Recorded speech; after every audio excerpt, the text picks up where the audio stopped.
Hi guys. The original Browning design had a magazine safety in, and the magazine safety, all it meant was that when the gun had the magazine removed, you had a dead trigger. You had to have a magazine in there to get it to operate. Now that adds a it adds to the trigger pull weight, and Brownings notoriously don't have the best triggers out there. So before I pull this apart, let's do a trigger weight measurement on it to see what the trigger weighs in at. 5 pounds, 13.5 ounces.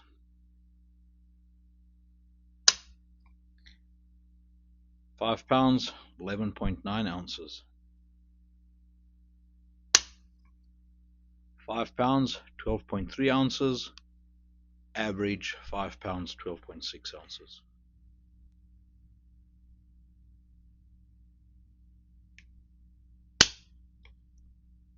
6 pounds, 4.7 ounces.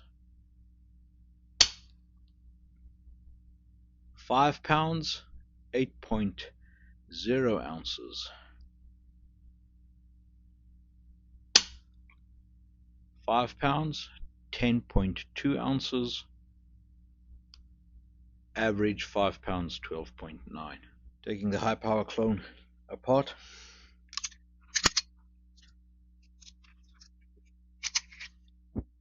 So understanding how the trigger block works, you first need to understand how the whole trigger mechanism fits together. So the way Browning designed this was they were aiming for a very thin pistol, a very narrow pistol.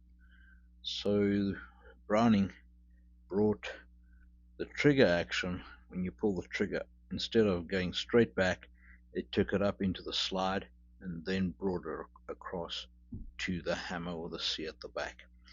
So what you have is you've got this transfer lever over there. So the trigger pushes down on that, or pushes that in, and then that portion will drop down. You can see that.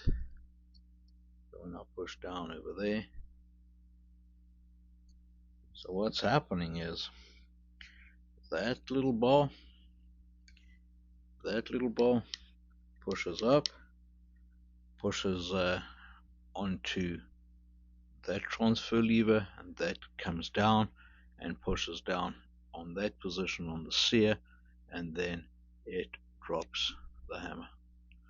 So when this is cocked, I can pull the trigger as much as I like because the slide's not on there. I can trip the hammer by pushing down on the sear over there, like that.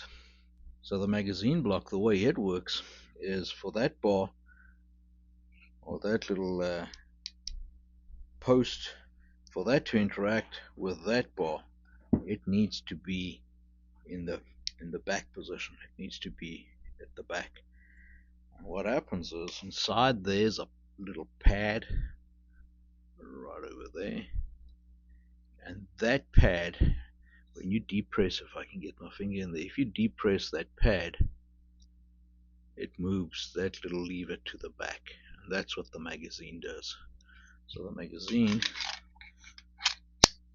pushes that pad to the back. So if I take the magazine out, that little lever will go forward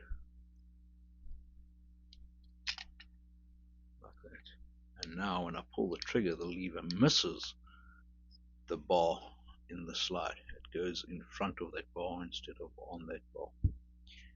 And that's really how it works. When I got the pad in there, when I got the magazine in there, the pad is depressed, the lever comes back, and now it can actually get to the bar. So what makes the trigger bad, or what makes the trigger pull bad with the magazine safety in, is that you can see when I pull that trigger, that pad's moving up. So that pad is moving up.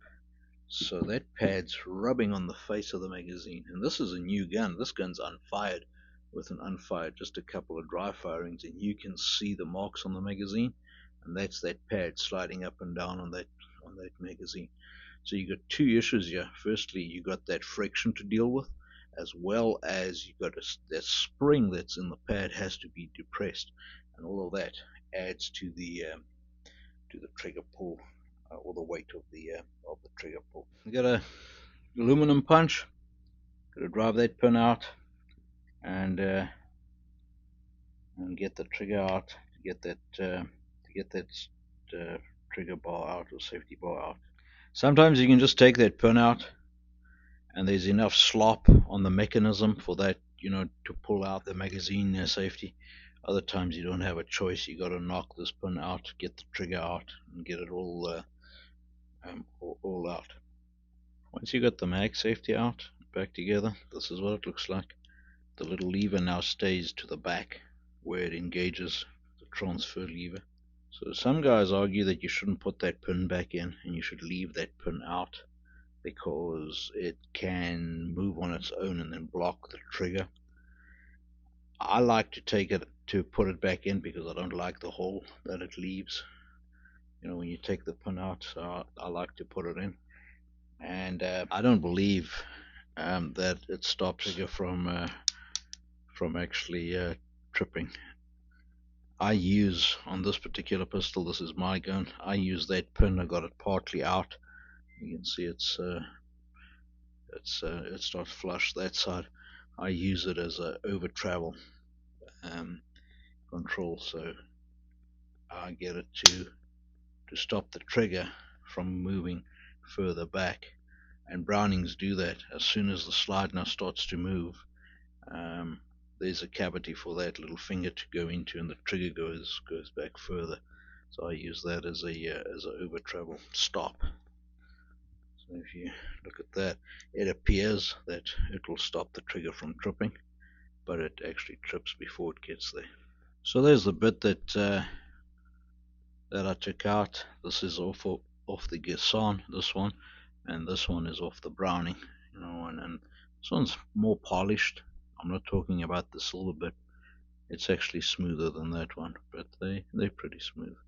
Anyway, so that you're mitigating that friction, or you eliminating that friction when you got this out, as well as that spring that you need to depress.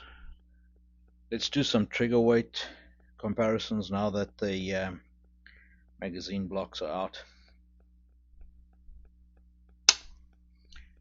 3 pounds, 6.4. 3 pounds, 4.0. 3 pounds, 1.9 ounces. Average 3 pounds, 4.1 ounces. Quite a difference on the Girsan. Let's look at the Browning. 3 pounds, 2.7 ounces. 3 pounds, 5.4 ounces. 3 pounds, 2.9 ounces. Average 3 pounds, 3.6 ounces. Quite a remarkable difference. There you go, guys.